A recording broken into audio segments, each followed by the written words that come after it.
Secretary. Sir. Have you already compiled all the files of the applicants for the job interview tomorrow? Yes, sir.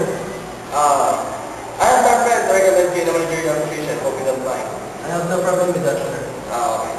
Here is Mr. Gio, my good friend of mine. Okay, sir.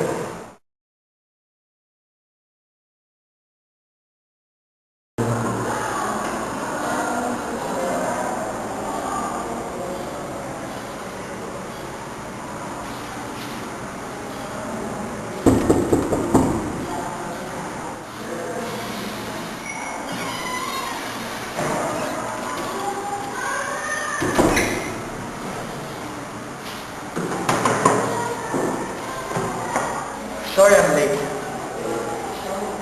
So you're Mr. Gio. You're almost 1 hour late for your interview. Sorry, I encountered traffic jam. Okay.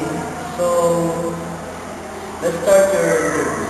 Tell something about yourself. As you can see, I'm a good-looking guy who used to be a manager in a company in Laguna. I graduated in College of Colegio de Historia, Quezon City, with a course of Business Administration. I already took my master's degree and I have a plan to take doctorate degree.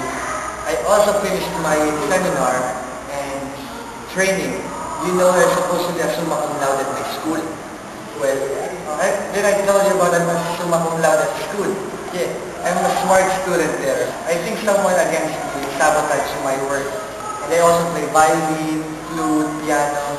I like to dance, cook. I have wonderful voice, but I can't really sing right now because of the heat. I used to have a good personal hygiene too. I think I take a bath maybe 5 times a day. And I brush my teeth 6 times every day. I have a lot of companies there except for this one. And say about myself, that would be enough. Thank you. So, where did you resign your recent job? There's a big problem with the company and I don't want the attitude of the employees there. I also think that they have a small salary payment among the other companies in Laguna. I give my full efforts every time to hold me down. They're all messy. Please excuse me, we need to go to the CR. Okay, just return your visit.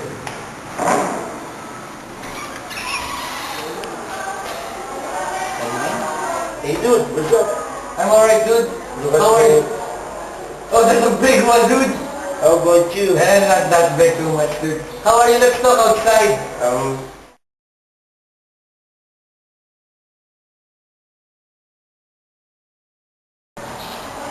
Let's go to the party tonight.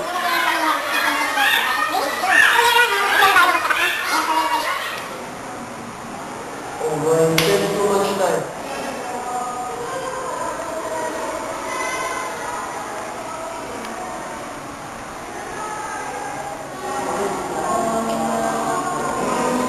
I have to go. Yeah, okay.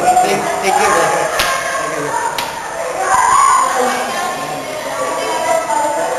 Kita ang buwan.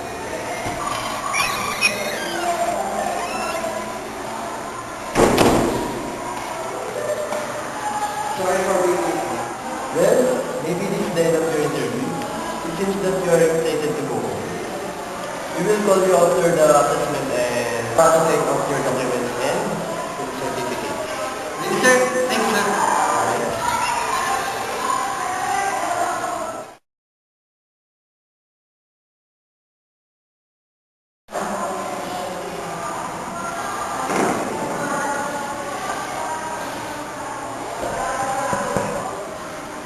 Good afternoon, sir. So, how is Mr. Gio? Sir, his credentials and achievements are excellent, but he has some wrong attitude. I think he's not the right person for that position. Don't you worry about it. As long as he will work well, there will be nothing to worry about. Sir? Do you have a problem with that? No, sir. He can be a big help to our company because of his achievements and credentials. Just let him show what he got. So, let him be the manager of our company. Okay, sir.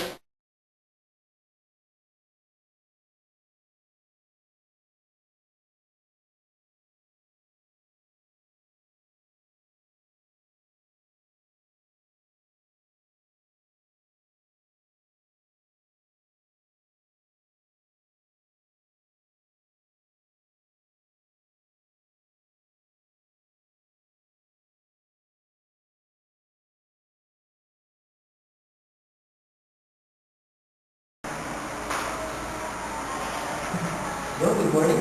This is Mr. Joseph. Santa Clara Company. Is this Mr. Dio? I just want to inform that you're my boss manager. You can start on Monday at 8 a.m. Thank you. Bye-bye.